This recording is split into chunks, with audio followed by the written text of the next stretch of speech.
Steve Peterson here of Infinity Investments, and welcome to our channel where we talk all things commercial and investment real estate. And in today's video, we're going to be talking about vacancies. How do we feel about them? Okay. Now look, in rent control markets prior to the pandemic, and I can speak for rent control markets here in the Bay Area, rent control markets pretty much throughout the state of California. Other states, I can't really talk too much about, but definitely here in California, prior to the pandemic, vacancies actually were a benefit, and lenders actually like the vacancy. Why is that? Because typically lenders don't like a lot of vacancy. They want properties to have a certain occupancy level if they're going to lend money to it. However, before the pandemic, we were seeing lenders giving their full loan to values on half vacant buildings or totally vacant buildings that were vacated because somebody bought the tenants out. And at the time, lenders, investors, the marketplace love the vacant buildings. Now, why do you love vacancies in a rent control market?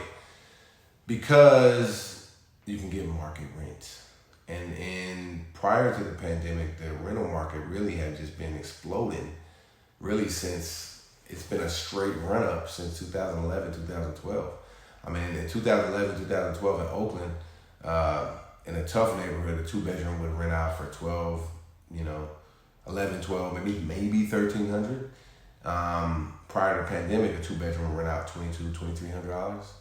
So pretty much almost a doubling of rents in that period of time. And in some areas higher. Section 8 was paying a premium in Oakland at least. So they pay more than the market rent. So prior to the pandemic, a lot of people, lenders included, I know y'all lenders out there, liked vacancy.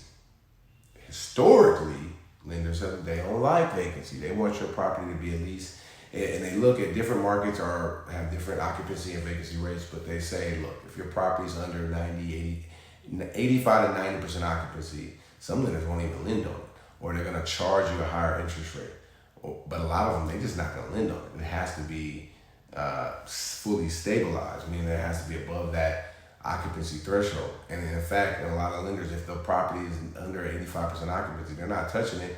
You got to go to a hard money lender or a bridge loan lender. Essentially, you got to pay more in interest. Okay, but we had this period of time, like the last 5 years, to where lenders were loving vacancies in the Bay Area. If you had a couple of vacant units and you listed and selling a property and you got vacant units in Oakland, San Francisco, Berkeley, San Jose, they loved it. And the marketplace would just give multiple offers. Investors are falling over themselves trying to buy these vacant buildings with vacant units. Then the pandemic came, and it's a little bit different now, right? It's a little bit more of going back to where we were prior to this crazy run up in rents. Now lenders don't like vacancies again, right? Rental market in San Francisco and Oakland, a little bit in San Jose, but San Francisco, Oakland for sure has softened up a little bit. And I know a lot of tenants are saying softened up. I'm paying $2,500 for 2-bedroom, but it has. Rents. I don't want to say they've came down a lot, but because there's more vacancies, because there's a bunch of new buildings also, a bunch in Oakland, a whole inventory. I think it's like 5,000 or 6,000 units hit the market in the last couple of years, making that available, making more units available. And so rents have cooled down a little bit. It's become a lot more difficult to rent out a vacant unit than it did before. There's still plenty of demand, but tenants have more choices available to them now. And in many ways, that's a good thing.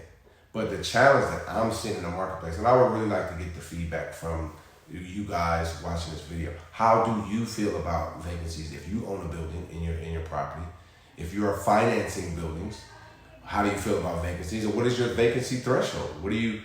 How many vacancies can a building have if you're not going to lend on them, or if you are going to lend on them? And I think this, as we're in September 2021, today is actually, today, September 14th. We got a pretty important recall election that's going on in the state of California. And right now, the eviction moratorium is to be in the state. The California eviction moratorium is set to end at the end of this month. Many people think that's going to get extended. A lot of people think it's not going to get extended. Who knows, right? But if it does if the moratorium ends, what I think you'll definitely see is a spike in vacancies for a temporary period of time. Just because a lot of people are going to say, you know what, screw it. I'm not going to pay my back rent. I'm just going to leave and go somewhere else and pay rent because I might be able to pay a little bit less at a better place. And I don't like this rent landlord. Or people get in disputes. People get in disputes, man. That's just what landlords and tenants do. And then they say, well, you know what? I can just move down the street and get a better rent or pay the same, and I just get a new place. I just start fresh, and I could probably start fresh paying a deposit and first month rent than I could for my old place. Now, I think that philosophy will get a lot of tenants in trouble because landlords are going to be sure to make sure if they get a call from another landlord saying, how's this tenant doing? But nah, this tenant ain't cool. They ain't paying my rent. They got out of here, blah, blah, blah. Unless that tenant's a horrible tenant, in which case the landlord might be like, yeah, it's great. I'll say anything to get him out of my building. All right, so it's going to be a little bit of confusion. I probably think they're going to extend this moratorium a couple more months, probably to the end of the year. But one thing we have to be aware of, and that's why I'm asking for your feedback on this. How do you, as an investor, feel about vacancies? As brokers, lenders, the marketplace, how do we feel about vacancies now in rent control market? Now, I'm not talking about you guys in non-rent control market. Nobody wants vacancy in non-rent control market because you can just get the units in full and raise rents to whatever the market will bear. But if you're in a unit and you got somebody paying you $500 a month for a unit that can rent $2,500, you probably wishing that unit would go vacant. But if you got 4 or 5 vacancies in your unit say you got a 10-unit building and you got 4 to 5 vacancies at the same time, how do you feel about that?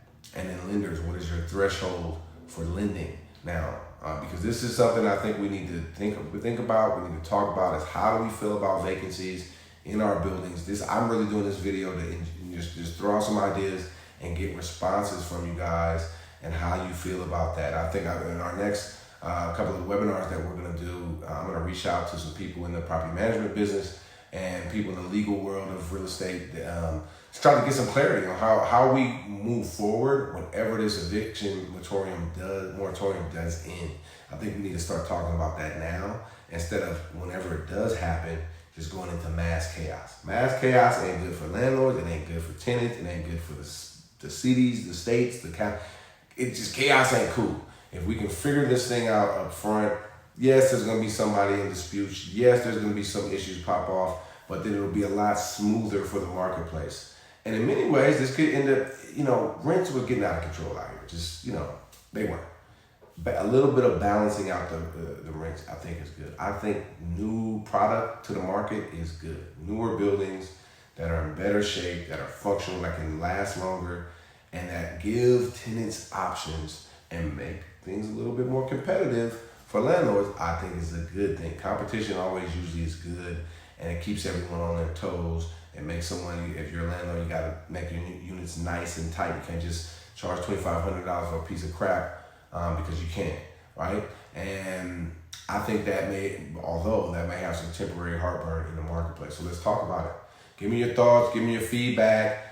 Let me know what you think. Let me know if there's some ideas on content that you think we can address to give investors and people in the business just a little bit more of an insight as to how to navigate once we post eviction moratorium and how to make some wise investment decisions. I hope this has been helpful. I hope you have some comments for me, even if you think I'm crazy. That's cool. Let me know about it. If you like it, give me a like, share with somebody, subscribe to this station because we're going to keep bringing you quality content in the commercial investment space.